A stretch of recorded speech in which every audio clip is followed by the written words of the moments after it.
Hey guys, I'm Prodigy from Airsoft Team Kilo23. Hi, my name is Dan. I'm the lead gun tech here at Surplus. Today we're checking out the Echo 1 AK47 CPW.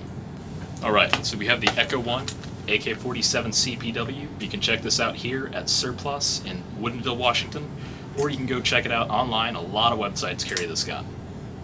Now, as always, we'll start from the back of the gun, the stock, and work our way forward. Now, of course, the gun will come with an M4 LE stock. This is retractable. The stock itself has very little wobble, so that's actually very nice. I really love it when stocks have very little wobble, so this is a good thing right here. Buffer tube is metal, so a little bit of durability there. Just in front of that, you have a quick detach sling. This can go on either side, but oddly enough, on the left side of the gun, you already have an AK-47 sling that's indigenous to the gun.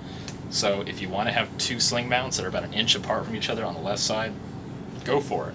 Whatever works for you. The pistol grip of the weapon is actually pretty comfortable. It's plastic just like the stock, the rail system, and the magazine. It's the same sort of texturized plastic. It's a squad automatic style pistol grip, so it feels pretty different from a normal AK-47 pistol grip. Now just above that we have a top rail here. Not a lot of AK-47s have this. You can buy it separate for a lot of them. This one has it built in. It does have a little bit of wobble, so you might have to kind of work around that, electrical tape, some other things like that. But it is a rail all the same, so you can mount optics on there, dot sights, scope, whatever you want, or you can just leave it blank. Now just below that, on the right side of the gun, we have the selector switch. It clicks into place very nicely. Top is safe, middle is full auto, bottom is semi-automatic. Just in front of that, we have the big bolt here. Pull that back, and just underneath it is the hop-up system. It's a little knob in there. You can push forward or backward to adjust the hop-up. Now on either side of the gun, the left or the right, we have pretty nice Echo 1 trademarks. Show off the CPW, 7.62mm round, etc., etc. It's engraved into the gun and it's painted in white, so it looks pretty nice. Just in front of that, we have the rear sight here. It's only adjustable for elevation. You push the two knobs in on either side and you can raise it up and down a little bit. The gun will come with a plastic rail system installed. This is actually very nice. I really like these. All the rails are plastic. It does have a little bit of wobble underneath, but hey, you can deal with that. It's an airsoft gun. The gun will include this vertical grip. It's pretty nice. It makes the gun feel pretty rugged, just like you're in Afghanistan right now playing airsoft. Now moving up to the front of the gun, the barrel assembly is all metal, so that's a big plus right there. It's pretty durable and it's actually pretty smooth, so it looks and feels pretty good. It's a good matte black, just like the steel body and everything else. Now the front sight is adjustable only for elevation, so on this gun there is no windage adjustment for the sights. On the real thing that might be a problem, but this is an airsoft gun, you should be fine. Just in front of that you have the plastic orange tip. This is glued on, so if you guys want to replace it with a metal one, or paint it or something, or put a mock suppressor on there, probably going to have to do the hot water trick to get it off. Underneath it, there is a 14mm negative thread, so you can put a suppressor or whatever you want on there just to make this gun look a little bit better. Now let's go ahead and chrono the Echo 1 AK47 CPW with 0.2 gram rounds. Dan will be using a 9.6 volt large type battery.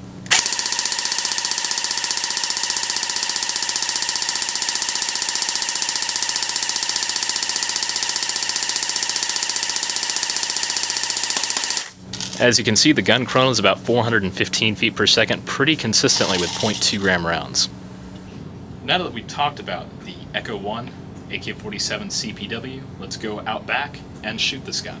We're going to shoot it with .25s at a range of 50 feet. Alright, let's go ahead and shoot the Echo 1 AK-47 CPW at about 50 feet with .25 gram rounds.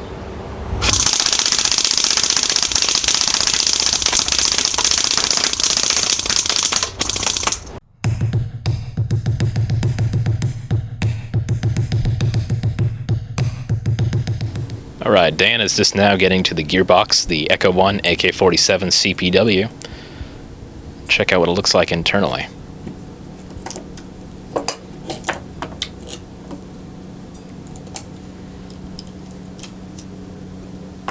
Alright, Dan's got the motor here. It's pretty high torque. It's got a half moon style pinion on there, so if you guys need to replace the pinion at any point, you can. It's very, very high torque. It will pull an M150 spring no problem. Now the contacts are actually soldered onto the motor itself, so goods and bads there. I personally would put connectors there, but you're going to get less resistance directly soldered onto the motor. The spring guide of the gun is metal. Does have thrust bearings in the back. It's pretty durable. Obviously this is a version 3 spring guide for the version 3 gearbox. The spring is pretty powerful. It's about an M120. It's going to last you a while. It's going to get you a really, really good FPS, and it's pretty strong out of the box. The piston is a standard piston. It's nylon fiber, more or less. It's got the one metal tooth in the front. The second to last tooth in the rear is not removed. The piston head is a kind of an odd concave design. It is similar to Cyma and their brand piston head. It does not have bearings. It's just held in place by the standard metal washer in the back. The gearbox will have a full cylinder. Now, the odd thing is you could probably throw an M4 or a Type 2 cylinder in here, no problem, and it'll run just fine. It'll get a higher FPS, actually. The cylinder head is a standard plastic. Goes to have a good damper on the back. You can see a ton of grease in there, and it's got one O-ring. The tappet plate is white. It's plastic, nothing special, but it works all the same. The nozzle has no internal O-ring, and it's just a regular old AK47 nozzle. Alright, the gears are steel. They're actually excellent quality. Believe it or not, you can put an M150 spring on these gears, assuming they're shimmed correctly, and they'll run just fine.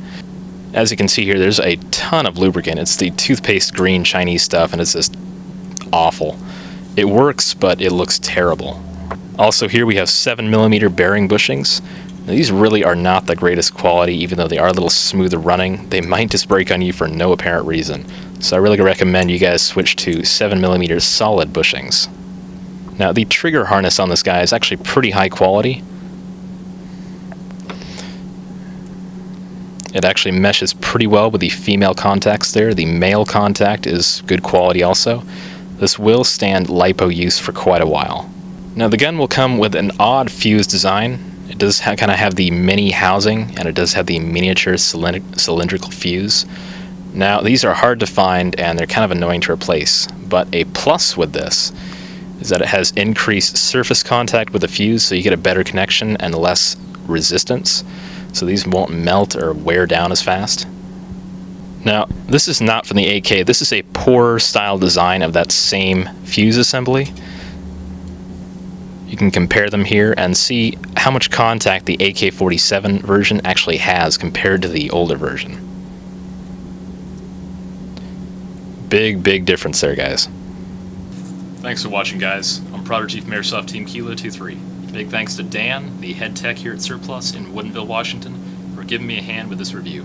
Take it easy, guys.